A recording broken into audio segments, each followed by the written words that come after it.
สบายดีทุกคน คลิปนี้ข่อยจะพาทุกคนไปออกไปสวนพ่อเฒ่าแม่เฒ่าเนาะมื้อนี้ก็ยังเป็นมื้อสงกรานต์อยู่เนาะพวกเราก็จะพากันออกไปรดส่งพ่อเฒ่าแม่เฒ่าอยู่สวนเนาะเพราะว่าพวกเพิ่นอาศัยอยู่สวนเนาะตอนนี้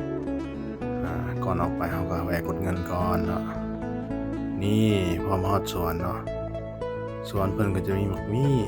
มีหมักไผ่หมักม่วงมีหมักพร้างเนาะนี่เป็นภาพหมักมี่เขาได้ถ่ายไว้ให้เรามีอยู่ในสวนเพิ่นเนาะนี่ก็จะเป็นรกแบบนี้เลยเนาะพาลูกชายมาพร้อมนี่กบแบบเตี้ยๆเป็นแบบจูดินแบบนี้เลยเนาะบ่ต้องขึ้นให้ยุ่งยากเนาะเออนี่เขาก็จะมาหล่อเบิ่งเนาะมีหมากใดสุกบ่เขาก็จะเอามากินเนาะนี่คนนั้นก็แม่นป้าเขาเองเนาะเอ้ยเมียเนาะนี่หมักมี่เป็นอยู่กกเลยเนาะตัวนี้เป็นอยู่เหงาเลยเนาะเป็นโคนกันเลยอ่าสิมีลายกกนำหมักมี่เพิ่นนี่ก็เพราะว่าเป็นเราปลูกหลายเนาะนี่เดี๋ยวจะพามาถ่ายคลิปเบิ่งเนาะนี่หมักมี่ตัวนี้ก็จะเป็นหมักมี่หนังเนาะช่วงที่ว่ามันเป็นลายแล้วก็สุกลายจนว่ากินน้ำบ่ทันเพิ่นก็เอาไปเกลือเป็ดเกลือไก่เนาะหมักมี่ตัวนี้เพราะว่าซุมเฮาก็บ่ได้ค่อยออกไปเนาะส่วนนี้ก็อยู่ประมาณอยู่แถวหลักสิบเนาะแถวตลาดโลกใกล้ตลาดโลกทางเขามขใหม่เนาะนี่สิมีหลายกกนำกันเนาะกกหลายก็มีแต่กกเป็นปุ่มเนาะแต่ว่าเสียดายเนาะปีนี้มะม่วงบ่เป็นเนาะจริงมันก็มีมะม่วงมันนำเนาะนี่ภาพบรรยากาศพวกเฮาก็เอาหยังมากินอยู่นี่นำเนาะนี่กกนี้ก็เป็นอีกกกนึงนะที่ว่ามันเป็นรกแห้งอันนี้ปีกายนี่ครับค่อยก็ได้ถ่ายมาแล้วนี่นับเบิ่งโมบ่รอดเลยนี่จะมาจะเข้า50หมากแล้วบ่จักนี่กกเดียวนี่นับแต่กกฮอดปลายนะอันนี้กกนี้ก็เป็นกกนึงที่ว่ารกแห้งเนาะนี่ข้อยก็จะพามาย่างเลาะเบิ่งเนาะข้อยก็บ่ได้ออกมาโดนเนาะเห็นเนาะเป็นรกแห้งอันนี้ถ้ามันสุกแล้วมันสุกพร้อมกันแล้วก็กินน้ำบ่ไหวเลยเนาะพอเฒ่าแม่เฒ่าก็ถามว่าเพิ่นคือบ่เอาไปขายเนาะ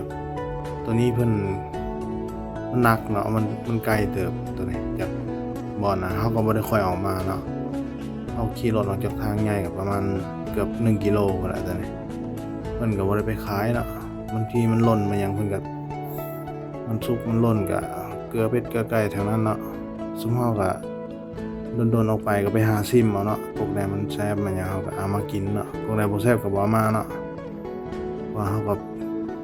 กินหลายมันหลายจนบ่อยากกินนะนี่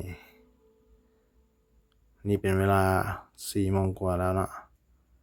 อยู่สวนมันบ่มีสัญญาณเนาะค่อยมาย่างเลาะหาสัญญาณเนาะ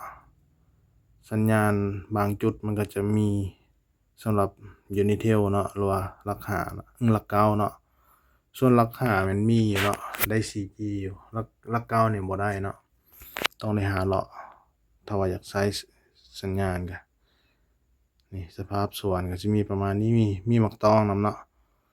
ช่วงที่ว่ามันสุกหลายนะโอ๊ยจะมีป้าเพิ่นมาขึ้นเอาเนาะขึ้นไปขายอยู่ตลาดนี่ตอนนี้มันยังบ่สุกนะหมากยังสีเขียวอยู่ก็สิมีหลายกกนำกันเนาะหมักตองก็ในสวนเพิ่นก็สิมีประมาณนี้มีไม้ไผ่มีไม้ไผ่เนาะนี่หมักไผ่กับกำลังสุกเนาะปีนี้เป็นบ่หลายปีนี้สงสัยฝนบ่ตกห่ำดอกมันเนาะมะม่วงก็บ่เป็นส่ำปีนี้นะแต่ละปีพ่นแม่เฒ่าจะขนมะม่วงไปขายเนาะปีนี้บ่ได้ขายนี่สวนก็สิมีเบิดไม้สังไผ่ไม้เลี้ยงน้องเนาะหมักไผ่เป็นบ่หลายหมักไผ่เป็นแต่ละปีมันจะเป็นตะกกแต่เหงาขึ้นไปฮอดปลายพุ่นเนาะตัวนี้นี่ผักข่าก็บ่ค่อยออกปานใดเนาะเพราะฝนบ่ตกปีนี้ฝนบ่ดี ข้อยก็จะเก็บภาพบรรยากาศบางส่วนเนาะเอามาให้เบิ่งเนาะส่วนอยู่หลักสิบที่พ่อเฒ่าแม่เฒ่าเพิ่นอยู่เนาะอืมนี่ตัวนี้ทุกคนบ้านทุกคนเอิ้นว่าหยังเนาะตัวเนี้ยกกอันนี้เคยเห็นอยู่บ่เนาะตัวนี้แม่นกกขอนแก่นเด้อข้อยก็บ่เคยรู้ดอกมาเอาเมียน่ะเพิ่นพ่อเฒ่าแม่เฒ่าเว้าสู่ฟังเนาะตัวนั้นเมียเพิ่นเว้าสู่ฟังข้อยก็บ่เคยเห็นดอกอยู่บ้านข้อยก็มันเป็นกกขอนแก่นมันมีดอกเนาะเอาดอกมันไปแกงแล้วเอาไปนึ่งกินดอกมันแซ่บดอกมัน นี่เมียก็กำลังจัดการเฮ็ดน้ำหอมเราจะไปสมบัติสมมาพ่อเฒ่าแม่เฒ่าเนาะพ่อเฒ่าแม่เฒ่าเพิ่นก็จะประจำอยู่พี่เนาะเพราะว่าอยู่พี่ก็มันก็มีกกไม้กกตอกมีของปลูกของผังเพิ่นเนาะเพิ่นก็จะมานอนเฝ้าเอาเนาะอันนี้ดนๆได้เห็นกันเทื่อหนึ่งกับหลานชายเพิ่นเนาะเมื่อมาพบหน้าพบตากันแล้วก็เราก็จะฮดส่งเนาะฮดส่งพ่อเฒ่าแม่เฒ่าเนาะคลิปนี้ก็จะจบเพียงเท่านี้เนาะฝากกดไลก์กดติดตามหน่อยเด้อ